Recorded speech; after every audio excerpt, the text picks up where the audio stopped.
Welcome to another video from Reiwa Gaming Matt, and today our topic is the best games and game series that never left Japan. Hello everyone, Matt here, and it's time for another video about Japanese gaming. And today I'm going to talk about some of my favorite games and game series that never got released in the West, or the majority of their games didn't get released in the West. You see, these days, most games that come out in Japan seem to find their way over to the West thanks to the fact that Japanese gaming has become more popular than ever. Things such as Japanese anime, of course, have skyrocketed in popularity in the last 20 years. And a lot of games just get a chance to be taken over to the West to give a chance to become their own thing. But that wasn't always the case.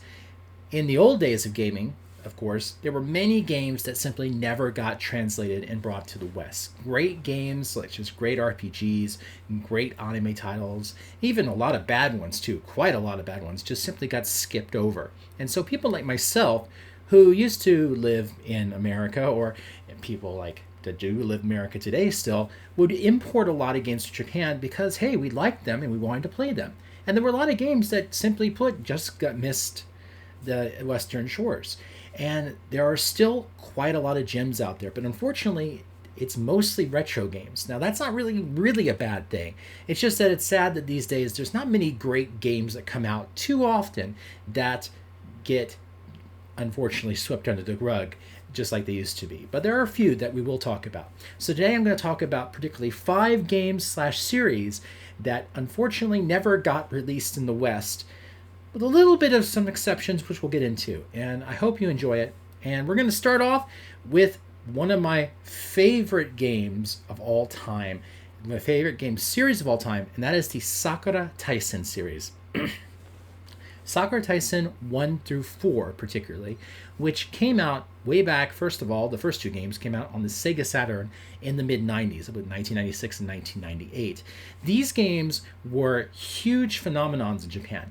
In a time when Pokemon also was exploding on the scene with its game and its anime and its card game and this whole like multi-entertainment media extravaganza, Sakura Taisen was sort of the same thing, but for a larger, I think, more adult audience or more older audience, and particularly more otaku audience.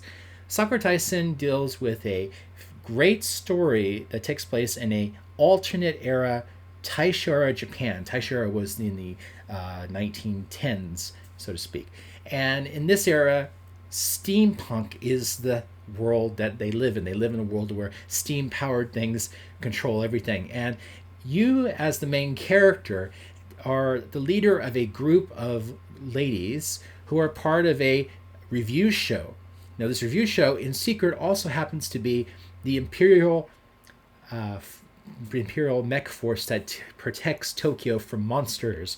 And it is a very interesting SRPG game that's part SRPG, part adventure, and yes, a little dab of dating simulator. This game was well notable for having great anime designs, great character designs, great mechanical designs, a great story, a great gameplay. The SRPG gameplay was quite a lot of fun. The adventure gameplay was a lot of fun. And also the fact that you could continue on your save file to the next game in the series so that you can continue your story with the characters that you grew to bond with. And bonding with the characters was very important because the more you bonded with a character, the more powerful those characters would become in the fighting portion of the game. And the game was set up in a way that each level was an episode of an anime. So it was pretty much trying to be an anime as well. And as I said, this was a big entertainment franchise. It was an anime series. It was a movie. There was stage shows, just like in the game, that were done with the real actresses involved. And there was even a store. There were models, everything. And of course, when Sakura Taisen 3 and 4 came out, those came out on the Dreamcast. And before those came out, Sakura Taisen 1 and 2 got re-released on the Dreamcast, and they were big hits for Sega. It was one of Sega's biggest titles. Now, unfortunately, Sakura Taisen 1 to 4 never came out in the West. Many people did not feel that Sakura Taisen was going to be a big hit for them. So we did not in the West, those of us who lived in the West at the time, at least for me, we never saw this series officially until Sakura Tyson 5. Unfortunately, Sakura Tyson 5 is viewed by many as probably the worst game in the series. It's not very, very well. Thankfully, this year, we also did get the Shin Sakura Tyson in the West, New Sakura Wars, or just Sakura Wars, I believe it's called in America. And that, of course, has been a fun game. A lot of people love it. I loved it as well when it came out last year in Japan, and I've been playing it over time, and I still love it as much as I do the originals. The originals are fantastic. Now, unfortunately, these games are not available in English, although Sakura Tyson 1 apparently does have a fan translation. So if you want to give it a shot, it is out there. I highly recommend that if you do get Sakura Tyson 1 to 4, of course, the only way you can really do it is the Dreamcast. Of course, the Sega Saturn versions exist and the PC version exists, but if you want to experience the story from game 1 through game 4 with one save file, that's the way to go. So Sakura Tyson 1 to 4, fantastic series, and really deserves to be brought to the West someday. Now, we're going to keep with the Dreamcast here. We're going to talk about another game that has been very well known by importers for years and is very famous as being one of the last games that came out on the Dreamcast, and that is Say Ga Ga Ga. Say Ga Ga Ga is a RPG simulator of Sega. And you as the character have to take over Sega and try to bring them back from the edges of destruction in the console war. At the time in the game, you only secure about 3% of the console market, while the so-called big company, which is obviously Sony, and their PlayStation 2 system has 97% of the console market. And so you're going to take over and you're going to build Sega back up and make it a phenomenon again in Japan. And this RPG, you're fighting with game developers. It's all very strangely done. There's a lot of in-characters from the Sega franchises that are brought into the game that you can play with and fight with and add to the games. There's a lot of fun little jokes that poke fun at not only Sony, but at pretty much the entire video game industry. And this game came out, it came out literally 2 days before the Dreamcast was discontinued. It wasn't the last game released on the Dreamcast by Sega. Sakura Tyson 4 came out like a year later, actually. But it was at the end of this of the lifespan of the Dreamcast, and it was a very, very niche title, originally released only online, but eventually the sales numbers were so big they actually got a physical release for it in stores. Now the funny thing about it was the game was released by Sega, and it was designed by a man named Tez Okano, who he apparently was working this game in secret for 2 years, and he once showed it, apparently, I was reading this on Wikipedia, that he once showed the game and they thought it was a joke. And he showed it again, and the people at Sega were really impressed by it. Now, of course, releasing a Sega simulator where you're trying to save Sega from the deaths of the lower depths of the video game world, right when the Dreamcast is about to literally die just 2 days later, is quite ironic. But it is a very crazy RPG. It's a lot of fun. Again, never released in the West. I don't know if there actually ever was a fan translation. I'm sure there's lots of fan translation paperwork out there, but I don't know if there ever really was one made for this game. It is a good game to get if you can find it. It can be a little expensive. And I bought it a few years ago. I think I bought it for 7,000 yen used, and that was 5, 6, 7 years ago. I think today it's a lot more than that. So definitely, if you're interested in it, definitely get it. It's a great RPG for your Dreamcast. Now, we're going to continue with the Dreamcast here, but not just the Dreamcast. This was also a PlayStation series. It was a big series on the PlayStation. It started actually on the Sega Saturn, and it's called Mobile Suit Gundam Giran's Ambition.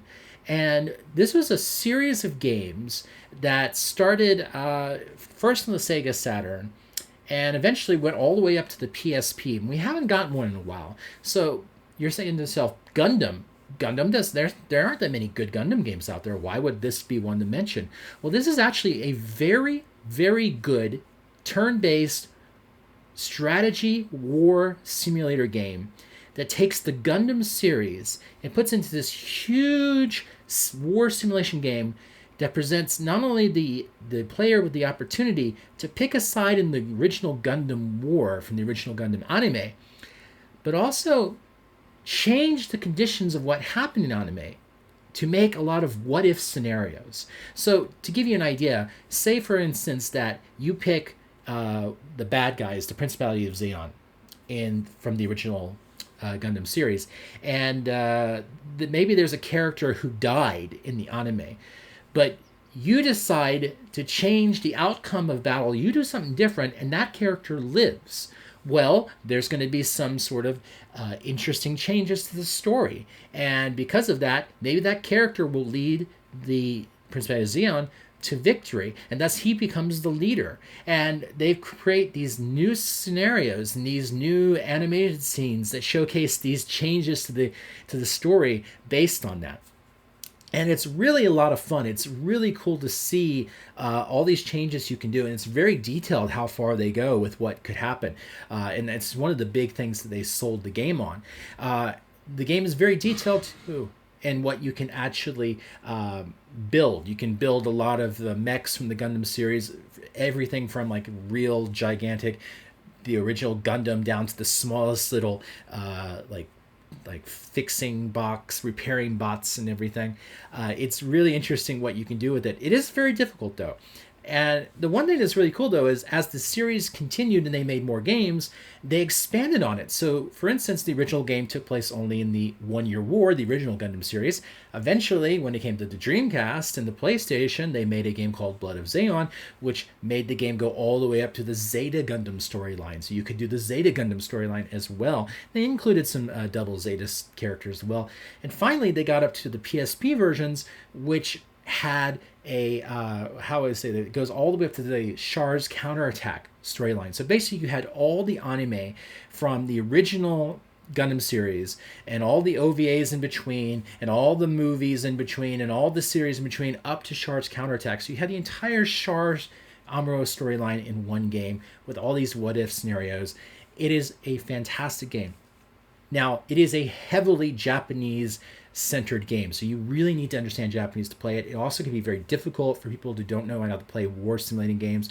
It's not as easy as some other games can be, although there are very easy options in the game to play, but even those can be difficult. But if you're into war games, this is one of the best ones you can get. If you love Gundam, it's one of the best ones you can get. I really, really enjoy it. The Gurren's Ambition games, I highly recommend. There's one on the PSP. I will show a picture of it right here because unfortunately I have the title with me. And this version of the game, if you have a PSP, you can just buy the PSP version and you can play that on your American PSP. It works perfectly fine. Or if you have a PlayStation Vita that has access to the Japanese store, you can download the Japanese version. It's going to cost you a little more, I think, than buying a used copy on the PSP, but it's really worth it to play on the Vita. And that's a great series. It's one of the most enjoyable series that the Gundam's ever done in video games. Unfortunately, it's not gotten a lot of love. So that's one that I highly recommend. Now, we're going to continue with the Gundam storyline here, more robots, as we're going to talk about one of my favorite all-time series in video games, and that is the Super Robot Taisen series. Yes, another Taisen here, another war, Super Robot Wars. And you've probably heard of this series over the years because it's been well known to be one of those great game series that never got released in the West, with one exception, which we'll talk about a little later. But to give you an idea of what this is, it is a turn-based SRPG game that is basically like the Avengers. So for instance, you watch Avengers Endgame, you got the Avengers, you got the Captain America, you got the Guardians of the Galaxy, you got the Hulk, the Black Panther, you got all those characters coming together in one movie and fighting together to fight some big enemy and fight the enemies that they all fight in their own movies. Well, this is kind of what that game is like, basically. It takes a large number of famous classic Japanese super robot anime titles and real robot anime titles, bring them all together, create a story, and have them fight together, fighting the enemies from those series, as well as an original enemy to fight together. What series are we talking about? We're talking things like Mazinger Z, Getter Robo, we're talking about the Gundam series. Lots of Gundam series too. Almost every Gundam series is involved, from Gundam to Gundam Wing to Turn A Gundam to Gundam Seed, Gundam Unicorn. You got things like Macross and Macross 7 that's there. Giant Robo has been in there. Big O has been in there. There was even one that had Escaflowne, which is one of my favorites of all time, but not much mech stuff there. And they've even like expanded past not just the mech genre to go into other great anime series that could be thrown in there. Recently, we've seen series like Space Battleship Yamato show up in the game series. We even saw the Secret of Blue Water Nadia, which was kind of a shock. Captain Harlock showed up in the recent game with Magic Knight Rayearth. These are kind of surprising things. Even video game franchises have shown up, like Hatsune Miku has had an appearance in the game. There's also been the Virtual On characters that had appearance in the game because, hey, they're robots, they're mechs, they work out perfectly for the game. The stories are very interesting. The gameplay is a lot of fun. The music's great, especially if you buy the premium editions, which has the actual real vocal music there, but they're very expensive. Now, obviously, why has these games never come out in the West? And there's quite a lot of them. There are tons of these games. Been coming out for 30 years. Well, licensing issues are a big problem. And many of these series are very old series that probably, well, not just probably, definitely have a lot of issues that have been problematic for their rights issues, even for the anime world, for decades. Just look at the issues regarding Macross and how one company has controlled the entire rights issues for that series for decades, which has prevented series such as Macross 7 and Macross Frontier and all that from being released in the West. So with all these issues with licensing problems coming up, the chances of the series ever coming out was pretty much zero. However, as I said, there was some exceptions, and the one series that did get released in the West was called the Original Generations. And what that is in the game, you not only have the anime characters you can fight as, but you also have these original characters that were created for the games that you can play as the main characters of the games.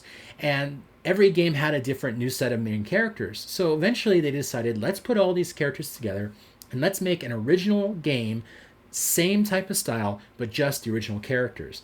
And those were originally released on the Game Boy Advance, and those games got translated and released in the West. And they were very well received by fans, but obviously not huge hits in comparison to what they could have been. Those games also got re-released on the PS2, but they were never released in the West as far as I know. But there is one little good piece of news. While these games are primarily Japanese, and that of course means a gigantic story in Japanese. If you don't understand the story, it kind of takes away from a little bit of the fun of it. The good news is that in the last few years, there have been a number of the newer titles that have received English translations, namely Super Robot Wars V, Super Robot Wars X, and Super Robot Wars T. These three games have received English translations in the Asian market for the PlayStation and the Nintendo Switch. Also, the Nintendo Switch digital versions in Japan for V and X also include English, although T does not.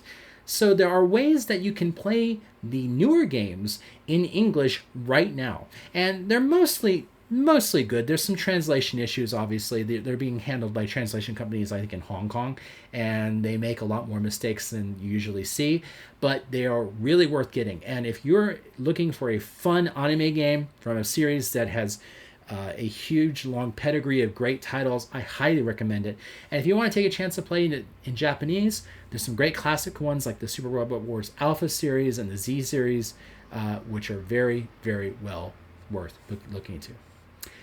And finally, we're going to go into the last game, and this is the creme de la creme, the complete jewel, the best game that never got released in the West as far as I'm concerned. And it's a game that is so worth getting if you can get your hands on it. And it's going to be difficult, and I'll tell you why in a minute. And it's called 70s Robot Anime Geppy X. This was a side-scrolling shooting game that came out on the PlayStation, I believe in the year 2000. And this game, as you can tell from the title, is about 70s robot anime. And in this game, you play as the character of Geppy X. Geppy X is a robot from a fake 70s anime series. Yes, this company that made the game Aroma decided to make a parody of a lot of the 1970s robot animes. I believe like from the person named Go Nagai, things like Mazinger Z and particularly Getter Robo, which I mentioned in the Super Robot Wars game just a minute ago. And this game, every level is pretty much a kind of a homage to the actual animes that came in the 70s that were just like this, these super robot shows, with robots fighting super monster powered things like Ultraman series and Godzilla type series. And it is so much fun. It's a really nice side shooting game. It's got a lot of really cool little tricks. It's really neat. But what really makes it even cooler is that because it is a game that's supposed to be about 70s robot anime, they decided to go full scale with it, just like Sakura Taisen, but even farther with the whole let's mimic an anime. And what they did was they created each level has its own opening theme, which is an opening scene with credits. It has an ending theme with credits, just like a real TV show. It has eye catches in the middle of the show, just before and after the commercials start and end. It has actual commercials that they've created, real commercials that took place in this fictional 70s time. There's even a clock that appears in the game, just like the clocks that appeared at before television programs in Japan at the time, including the old beep, beep, beep, beep before a show began on the hour. And there's also been things like they make fun of like American translations of the anime, just like they have in the real 70s robot anime. They got some really great voice actors involved. It is a very well-made product. Now, the reviews when it came out weren't that big and weren't that great, but people who played it loved it. And it became this cult title that people started to hear about a lot. And I was lucky enough almost 20 years ago to find a copy at a used store. They actually had about 6 copies available. And I wish I had bought them all because we're going to get there. This is a game that is really worth owning, but it is a game that is really hard to find now and is really expensive. The last time I looked, I saw used copies going for about 30,000 yen or about $300. I paid about 4,000 yen, which is about $40 when I got my copy many years ago. This game was not a huge seller, didn't have a lot of copies made of it, so finding a copy today is a really hard thing to do. But if you can find a copy of this game, and you're willing to pay the price for it, it is absolutely worth it. It's an incredible hidden gem on the PlayStation. Of course, people who know about Japanese games love it, but if you're looking for something that is completely unique and interesting, it's absolutely worth getting. And I hope that you take a look at it. Take a look at some of the videos on YouTube for it. They are just crazy, unbelievable, amazing. It's a great side-scrolling game, and it's just so much fun to play with. And that's it. Those are the game series that I love. And the best thing is that a lot of these games, you can find many of them nowadays very easily. They're not so hard to find because, like, for instance, Sakura Taisen, even though it's an older game, 20 years and such, they're not that expensive to find. The Gundam Garen's Ambition game, you can get those through, for instance, the PlayStation Store if you have access to a PSN account in Japan and a PSP or a PS Vita. And what else? Geppy X is, of course, the hard one to find. The Super Robot Taisen series, those games are easy to find, pretty cheap. And if you have a Japanese system that can play most of those games, that's great. And I absolutely highly recommend them. I also, again, recommend getting the English versions that just came out recently. Those are a lot of fun. Now, I'm going to stop here, but of course, there might be more videos about this in the future because there are a lot of great series that never came out. There's a lot of great games that missed out on the West, and it's really worth trying out some of these wonderful titles that got missed in the world of gaming in Japan. I say outside Japan. Anyway, until next time, please take care. If you have any questions, leave them in the comment section. If you please like, subscribe. And if you want to hear more impressions on games from myself, definitely check out my other videos. I'll have a video later this week up about the review for Deadly Premonition 2. That'll be interesting. I'm also going to talk about very soon how to buy games in Japan, because that's obviously something a lot of people want to know about. And I'm going to try to make some more shorter videos. A lot of my videos have been really long. And I know a lot of people don't like that, but hey, I just like ranting. Anyway, I hope you enjoyed it. Take care. See you soon.